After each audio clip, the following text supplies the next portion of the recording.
Ayan si Winky, ang mabait na kabayo. Ano nangyari sa'yo dyan? Katatapos lang niya kumain. Ayan yung balde niya.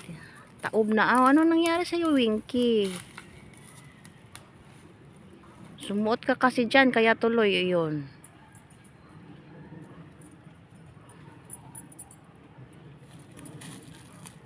May bahay talaga siya doon sa may dyan, sa may bandang sa kawayan na yan. Doon yung bahay niya.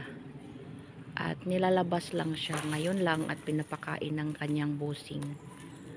Dapat kasi putulin yung mga ganyan o parang hindi naman siya bukas puputulin ko yung mga ng kahoy para naman hindi masabit yung kanyang tali. At dito talaga yan nilalagay si Winky sa kanyang busing. Kasi may ilaw naman talaga dito paggabi yan, yung poste na yan. Sa lugar talaga namin guys ay medyo nasa city kami pero nasa taas. At mga bakanteng lote pa yung nandito. Kaya sing mga may-ari nito ay nasa ibang bansa. Kaya walang wala pang na mga bahay. Ayan.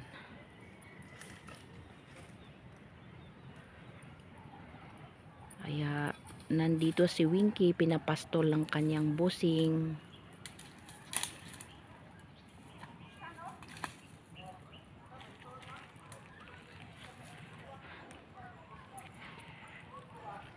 Mabait na si Winky guys na pagka niya kasi kung mabait naman ang nag-alaga ng isang hayop ay ang hayop din ay mabait. Mabait naman yung busing ni Winky. Yeah, 2 years old pa lang si Winky. At hindi na siya pwedeng mag-breed kasi kinakapon siya. Ano lang talaga yan kasi ang may-ari niyan ay walang, parang binata ba yata. Oh, hindi ko masyadong yung nag-aalaga ni Winky. At si Winky lang ang masyado kong kilala kasi palaging nasa dito sa may gate namin.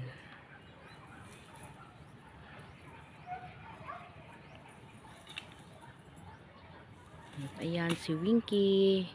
At hindi ko masyadong maalam sa pag-aalaga ng kabayo. Kasi dati may alaga akong kalabaw at baka at alam ko kung paano yung pagpakain sa kanila. Itong kabayo ay hindi ko alam. Ang alam ko lang nito ay pinibigyan siya ng kanyang taga-alaga ng feeds at sinabayan ng tubig. At yan yung niya. Tinataob na niya kasi wala ng laman.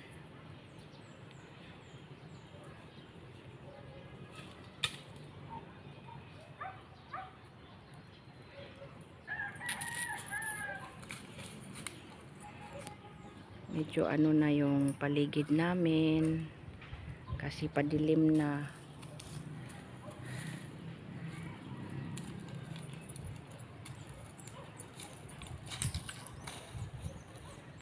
Ayan, sumabit na yung tali niya sa yung lubid niya. Bukas puputulin ko yung mga kahoy na medyo nakaabala sa kanyang lubid.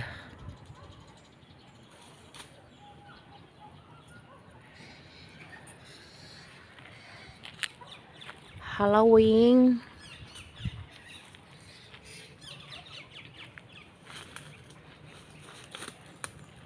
Pero minsan naman talaga yan, tumain na si Winky. It's a sign na siya'y busog na.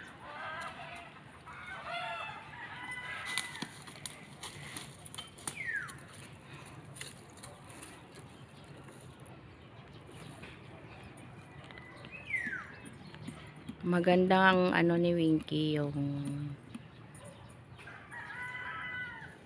balahibo niya.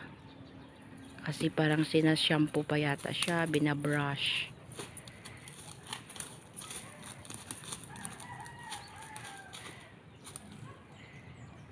Maya-maya naman babalik yung busing niya.